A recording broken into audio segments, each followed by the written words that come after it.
Dear students, आज मैं सांख्य दर्शन में प्रकृति के स्वरूप और प्रकृति के अस्तित्व के लिए दिए जाने वाले तर्क के संबंध में अपनी बात रखूंगा। सांख्य दर्शन के परिचय के दौरान मैंने आपको ये बताया था कि सांख्य दर्शन द्वैतवाद का प्रतिपादन करता है, अर्थात दो स्वतंत्र तत्वों या द्रव्यों की सत्ता को स्वीकार करता है। इनमें से प्रथम जड़ तत्व है जिसे प्रकृति कहा जाता है, और दूसरा चेतन और आध्यात्मिक तत्व है जिसे पुरुष कहा जाता है। सांख्य दर्शन में जड़ प्रकृति को गतिशील और सक्रिय माना गया है तथा चेतन पुरुष या आध्यात्मिक पुरुष को निष्क्रिय माना गया है। प्रकृति इज एक्टिव एंड पुरुष इज पैसिव। सांख्य दर्शन में प्रकृति का अत्यंत महत्व है क्योंकि यह सृष्टि का आदि कारण है। It is the first cause of the universe. यह आदि कारण तो है परंतु स्वयं अनादि है। It is beginningless. यह किसी अन्य से उत्पन्न नहीं होती है, यह नित्य है। यह सृष्टि का मुख्य कारण है, प्रधान कारण है, पहला कारण है, इसलिए इसे प्रधान के नाम से भी संबोधित किया जाता है। यह सृष्टि उत्पत्ति के पूर्व अव्यक्त रूप में प्रकृति में विद्यमान रहती है, निहित रहती है। इसलिए प्रकृति को अव्यक्त भी कहा गया है, अनमैनिफेस्ट। सत्कार्यवाद में यह स्पष्ट किया गया है कि कार्य उत्पन्न होने के पहले कारण में अव्यक्त रूप से विद्यमान रहता है। क्योंकि सृष्टि कार्य है, उत्पन्न होती है, प्रकृति कारण है, इसलिए उत्पत्ति के पूर्व या सृष्टि या विश्व प्रकृति में अव्यक्त रूप में, अनमैनिफेस्ट रूप में विद्यमान रहता है। इसलिए प्रकृति को अव्यक्त भी कहते हैं।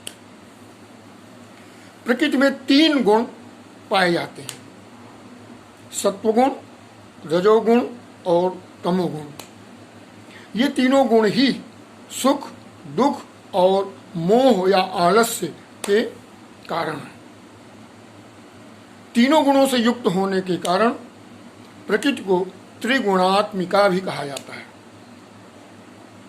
सांख्य दर्शन यह मानता है कि जब तीनों गुण मूल अवस्था में प्रकृति में निहित होते हैं तो वे साम्य अवस्था में रहते हैं।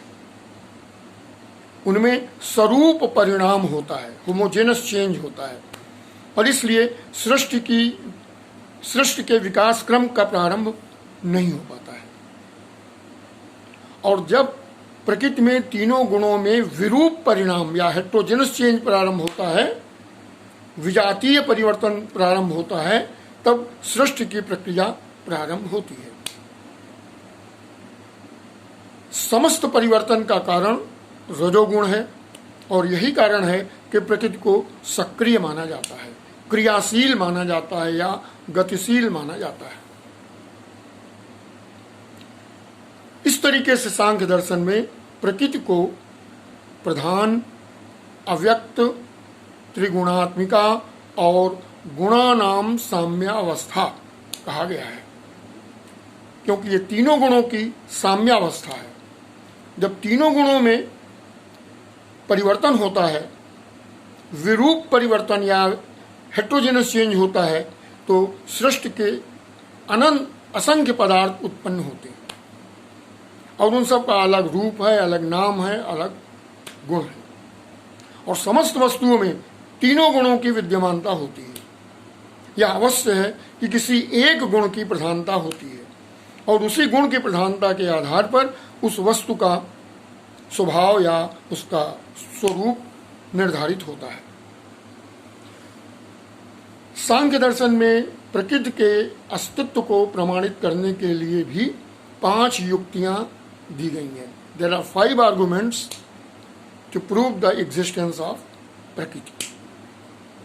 पहला है भेदानाम परिमाणात्। समस्त भेद युक्त पदार्थ सीमित, परिवर्तनशील और परिमित होते हैं। वे उत्पत्ति और विनाश के विषय होते हैं, उत्पन्न होते हैं, नष्ट हो जाते हैं। भेद युक्त का होने का मतलब है एक पदार्थ दूसरे पदार्थ से अलग होता है। तो जो भेद युक्त हैं, समस्त सांसारिक पदार्थ भेद युक्त हैं। All the worldly objects are divisible, और डिविजिबल होने के कारण वो लिमिटेड हैं, वो फाइनाइट हैं, सीमित हैं, उत्पत्ति और विनाश के विषय हैं।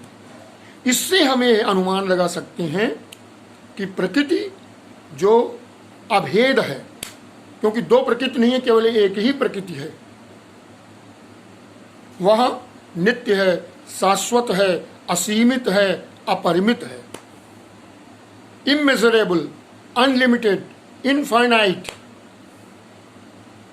तो पहली युक्ति में प्रकृति की नित्यता, अनंतता, असीमितता, अपरिमितता को सांख्य दर्शन प्रमाणित करता है। दूसरी युक्ति है समन्वयात। यहां पर सांख्य दर्शन यह बताता है कि संसार के समस्त पदार्थों में तीनों गुणों में वैषम्य है।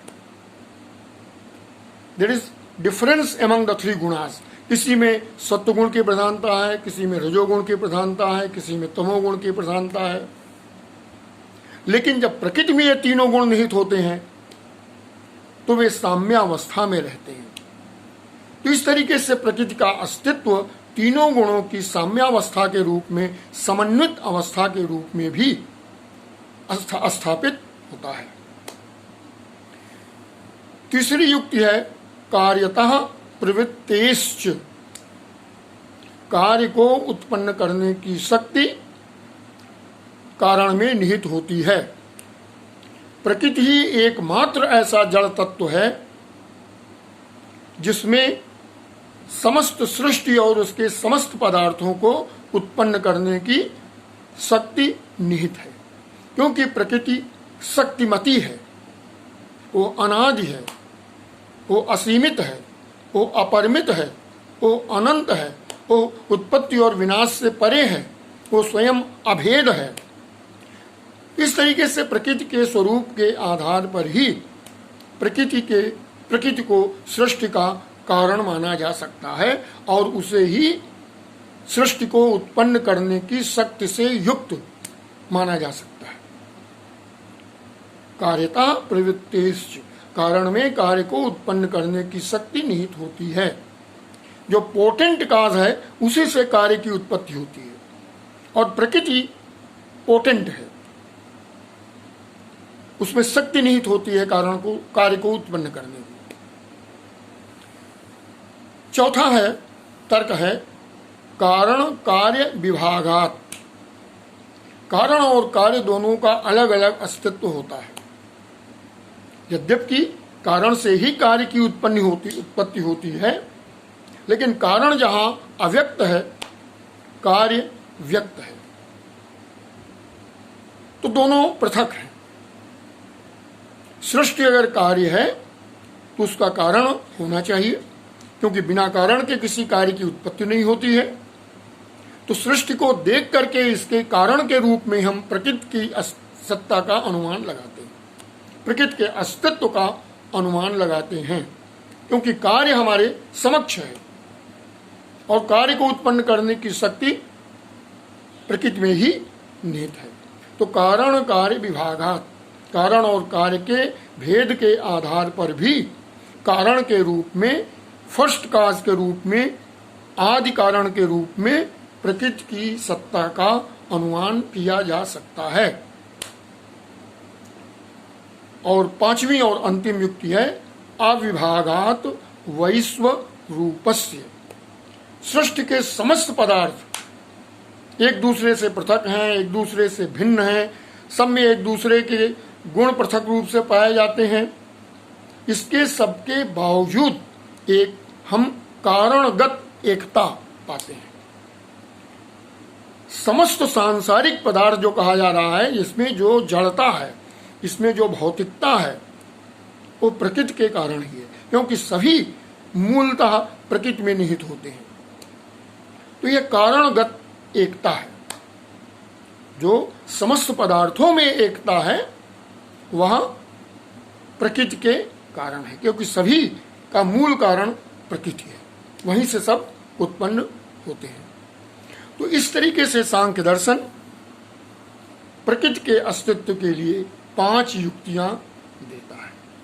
भेदानाम परिमाणात्, समन्वयात्, कार्यतः प्रवृत्तेश्च, कारण कार्य विभागात् और अविभागात् वैश्व रूपस्य। अंतिम युक्ति को हम कह सकते हैं यूनिटी इन डिफरेंस।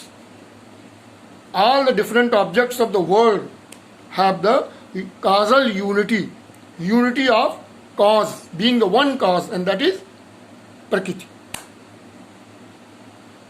इसके बाद सांख्य दर्शन यहां स्पष्ट करता है कि सांसारिक पदार्थों से ही हमें सुख, दुख और मोह की उत्पत्ति होती है। इनर्सिया की उत्पत्ति, हैप्पीनेस, प्लेजर, ये सभी हमें वस्तुओं के द्वारा प्राप्त होते हैं। ये क्यों है? तो सांख्य दर्शन स्पष्ट करता है कि सत्व गुण के कारण ऐश्वर्य है, सुख है, प्लेजर है। जितने भी संसार के सद्गुण हैं, विवेक, वो सभी सत्व गुण के कारण है।